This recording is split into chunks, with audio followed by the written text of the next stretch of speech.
Hey everybody, this is Spine Ticks Pressing, and we're here at Giganticon in Killeen, Texas, here to check out this great comic convention. My goal today is to try to get in and out with less than $100. It's crazy. I spent way too much money last month, but let's see if I can do it. Here we go.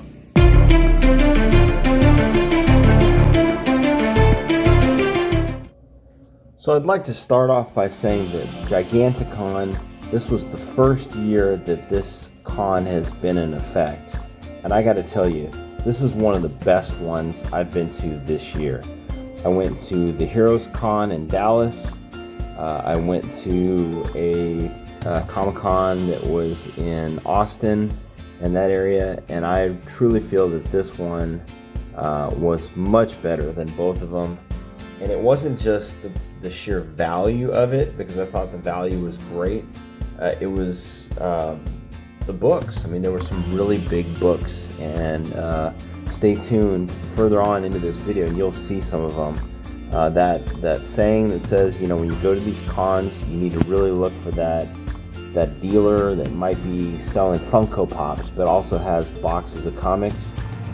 It's so true. It's so true, because I found someone that, like, you wouldn't even think to stop to look for comics at this dealer, and they had some huge books. So I thought in terms of value, this con was awesome. They were running a deal before the convention, about a week before. For $30 you could get 2 adults and 2 kids entry into the con. They also had 1-day admission that they were, if you put in a code, you'd get 50% off. So getting into this convention was really pretty inexpensive. Some of the issues that I had, or problems I had with, like, for example, the Hero Con in Dallas. Great convention, lots of cool cosplay, lots of great dealers, but the parking was terrible. It was pretty expensive to get in, and then from where I live, it was a good 3-hour drive. So this one was really close to home. The costs were great. I didn't have to pay for parking. Parking was on site, really close, and the venue itself was really big. And there were a lot of comic dealers. I enjoyed seeing the cosplayers. They were a lot of fun. I thought there were some great cosplay costumes. So this group here of Star Wars cosplayers were at the Austin convention, and they were here again. They were great. There were so many different costumes: Mandalorian, Boba Fett. You know, like you could see the stormtroopers were there. They were really cool. They were having a great time. Kids were getting photos with them. They essentially let you take photos with them for free and ask for a donation, which they were contributing to a charity. And as you can see in the video, there were all kinds of different people there, not just comic dealers, but there were crafts, toys, games, artists, just a great variety of different things that you would want to find at a Comic-Con. So here was one dealer, and they had some nice books. They had a number of graded books on one side, and then on this side, I guess were their sort of their top books. I didn't really find much better in the boxes. Let's see, some of the ones that jumped out at me, you know, you can see I did dig that Invincible team up with Spider-Man. That was a pretty cool book. You know, there is, I think, the first appearance of Vigilante on the far left. And this top row, I was kind of scanning along it.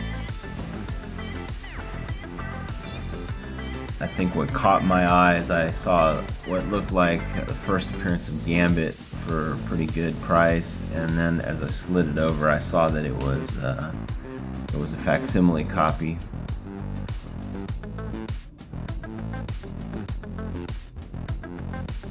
But all in all, good selection. Thought the prices were great.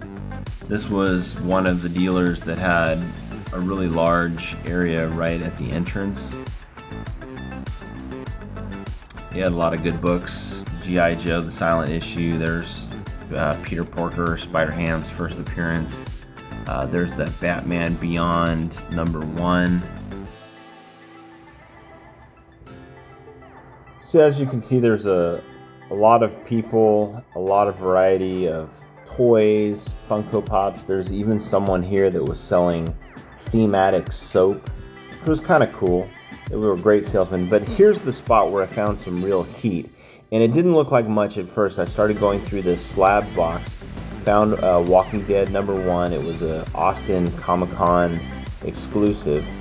Started looking a little bit further through this box, and I found a couple other big surprises. And it just sort of made me go, whoa, what's going on here? Forever People #1, I think that's the first appearance of Darkseid. Got the first appearance of Iron Fist.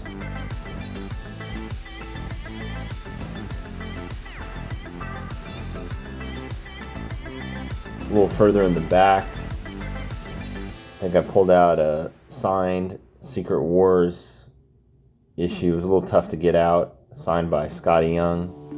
Kind of a cool cover. And then as I was looking through the top, a little further back, I spotted this one. I was kind of surprised. It's the first appearance of Blade. Not a real high grade copy, but still, I was not anticipating seeing this in a box that I could just skim through.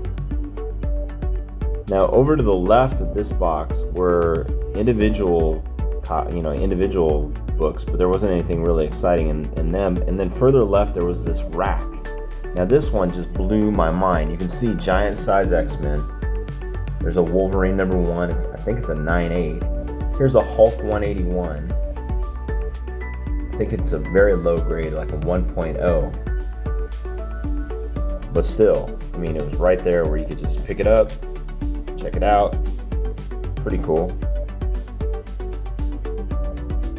And then over on the far left is another Hulk 181. This one's a 6.5 and it's signed by Stan Lee. They wanted $8,000 for it. I thought, man, that was cool. A bunch of copies, a bunch of variant copies of Spider-Verse I think that's Spider-Verse #2. First appearance of Spider-Gwen. And then, as I went on, there were other booths. Some had different things, like this guy here had packs of books, and he was essentially selling full runs and then giving a half off on the run. So here I go through the books, and hopefully I'll give you a little bit better view so you can just see some of the stuff that was in there.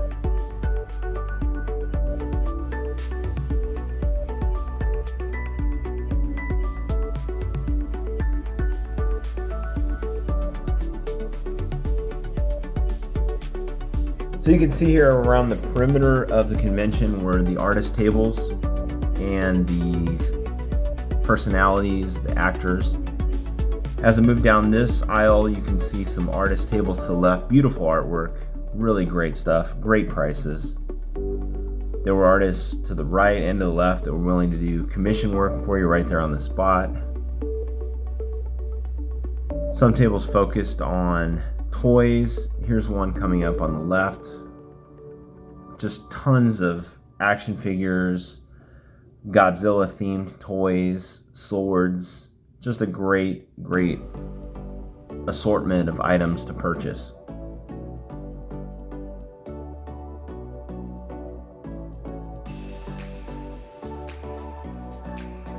There's another toy dealer on the left that had a great selection of Funko Pops and action figures. Really nicely displayed. Very friendly. And you can just see the variety. All kinds of cool stuff. Turbo Man, Ninja Turtles.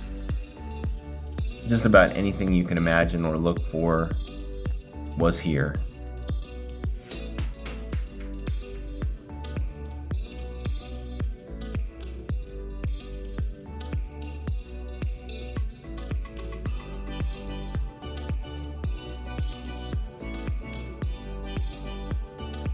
There was another dealer with a number of slabs out. They were all relatively well priced. I think they were fairly priced. I was a little disappointed with this particular dealer, although I did like the display that they had set up. And here are some of the cosplayers. You can see, I think there was just some fantastic cosplay going on at this convention. Later on in the video, stay tuned, you'll see some cosplay up close. Here they are. Here they are lined up for judging.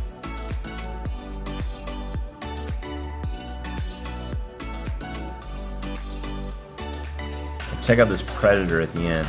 Incredible.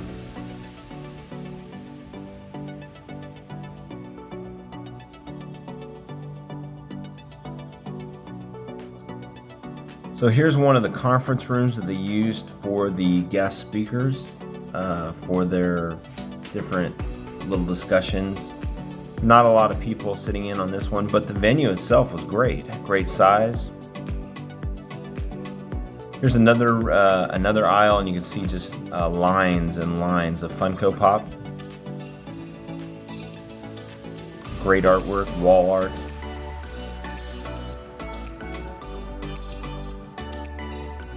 Throughout the convention, there were props, like back there, just for a second, you could see a mini Groot and a giant Mjolnir that you could take photos with. Here were some voice actors from anime.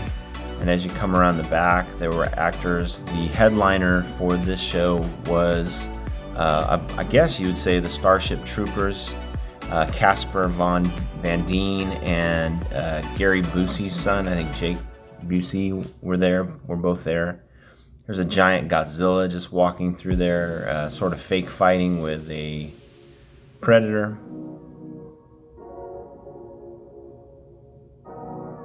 Pretty cool.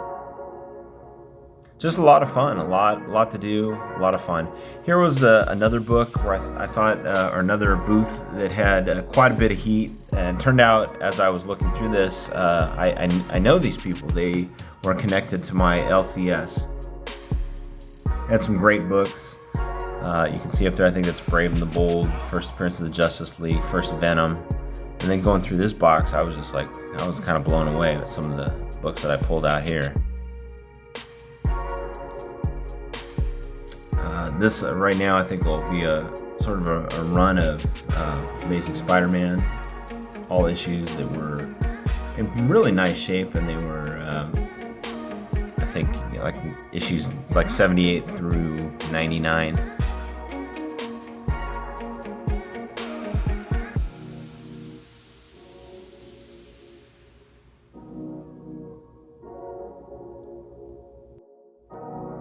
So if you like this video, I do more convention reviews, unboxings, Walmart reveals, all kinds of things on my channel. Please subscribe if you like this type of content, and give me a like if you're still tuning in. Here's some more books. Again, like I said, a big run of the books were Amazing Spider-Man. Classic copies that you just can't go wrong with. Here were some Avengers issue. I think that's the first Dane Whitman, right before he becomes the Black Knight. There was a key issue. There's the first Elektra.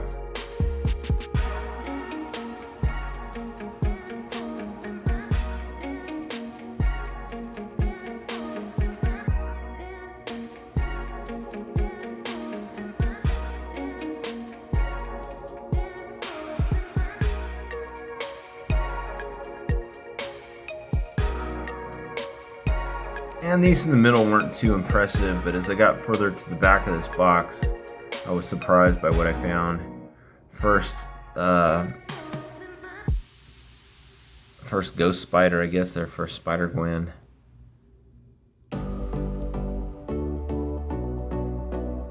Some Golden Age stuff. Kate Bishop. There was first Riri Williams.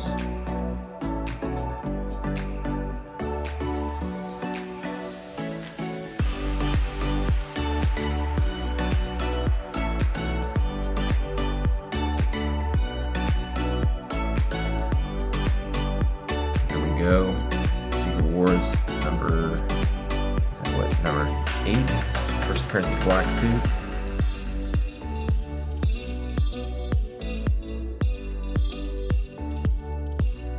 what that issue was.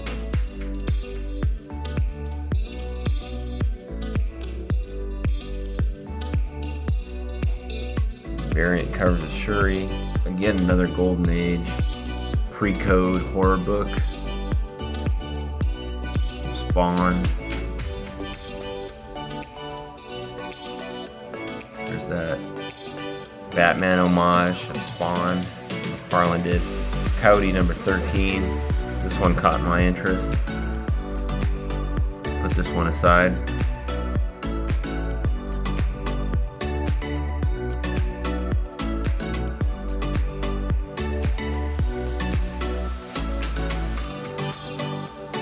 Missed a few, so I had to backtrack.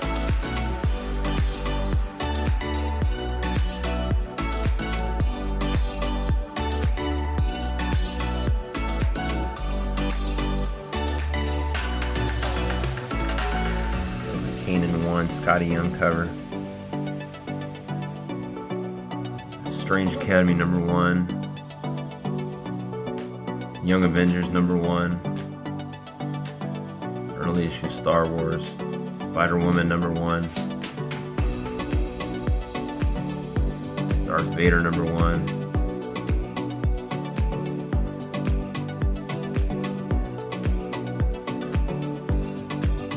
Strange Tales popping up.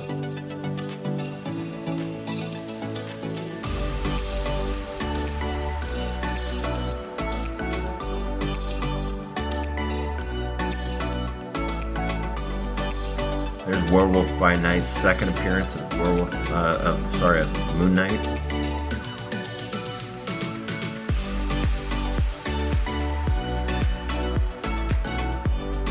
Jane Foster Thor.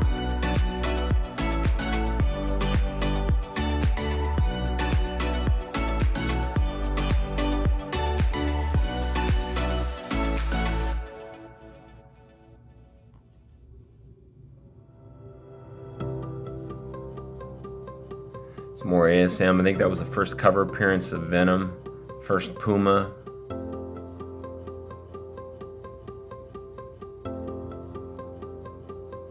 I think this is a run of McFarlane ASM books.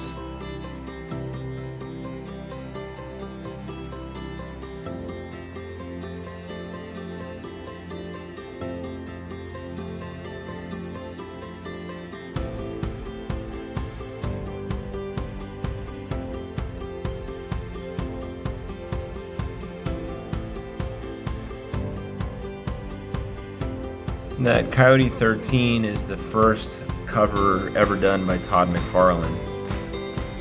So here's some other boxes. I'll run these through on fast forward them for you.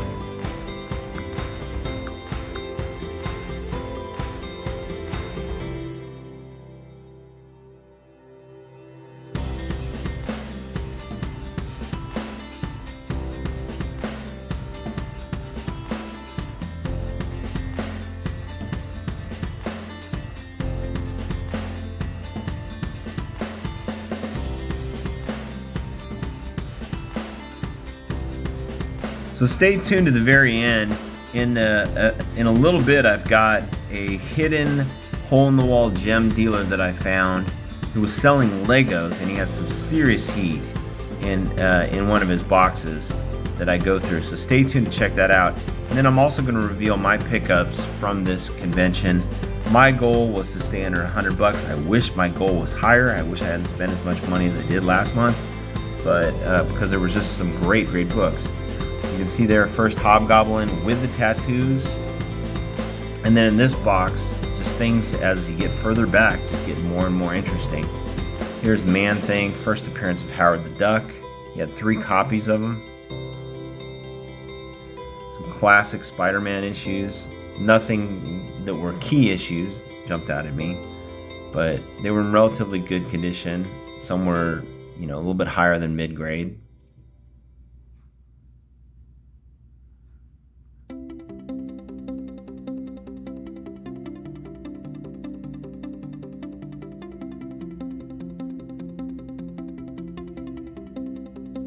That's an Alex Ross signed cover of Battle of the Planets.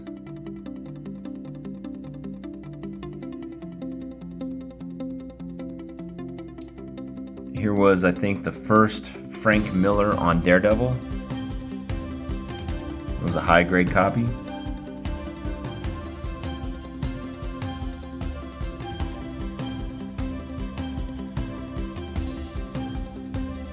And there were some issues of the Eternals, which I guess because of the movie doing so poorly are practically worthless. Iron Fist, first appearance of Iron Fist, high-grade copy. This is where things got really interesting. First Lobo, high-grade copy. Some classic Silver Surfer issues.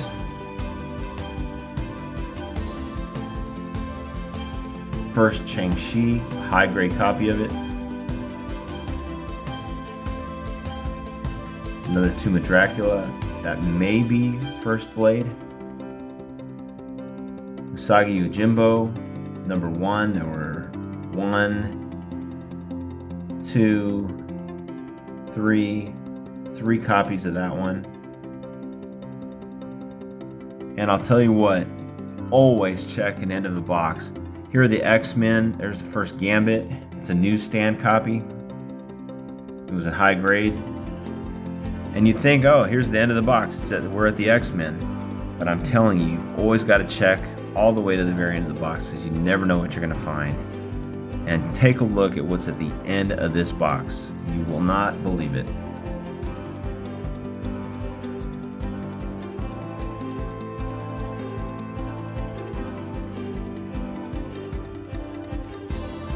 Some key issues of X-Men.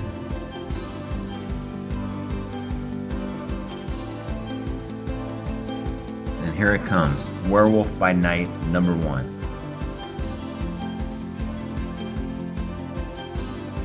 High grade. Beautiful copy. And right behind it, yep, that's it. First appearance of Moon Knight, Werewolf by Night, number 32. Another high grade copy. Just as nice as the last one. So incredible. All right, so here were my pickups from Giganticon, starting in a box where you would never think to even look through it. I didn't see a single person Iron Man look through that 170. I have a big. So I think Giganticon was awesome. So stay tuned. I'm about to show you my pickups. Maybe trying to collect the complete run from issue 1 through 350, and I already have a ton of them. And this one is a book that I have, but mine's in really poor condition. I found this one. It looks fantastic, and I got it down to from the dealer for $5. So I thought it was a great pickup.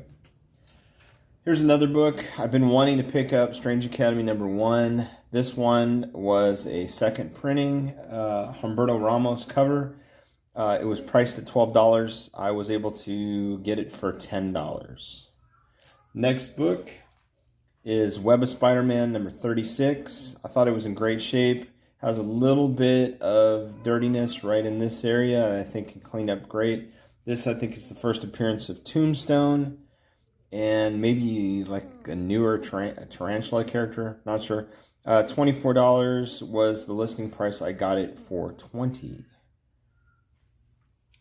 Next book. This was one that I found in a dealership, a dealer booth. And they turned out to be friends of mine. They are connected through my LCS. So this one I just paid cover price. They were asking $30. It's Coyote number 13. It's the very first Todd McFarlane cover. And it's in very good condition. A couple little spine ticks down here. But I thought it looked great.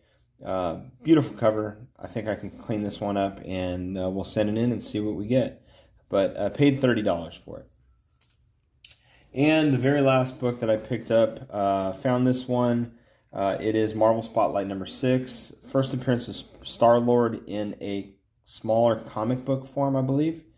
And I picked it up for $35. It was priced at $40. It is a newsstand, but everything back then pretty much was newsstand. But I thought what was remarkable about this book was it looked great. Corners looked outstanding. Edges, there's no flaws on the edges. Cover's beautiful.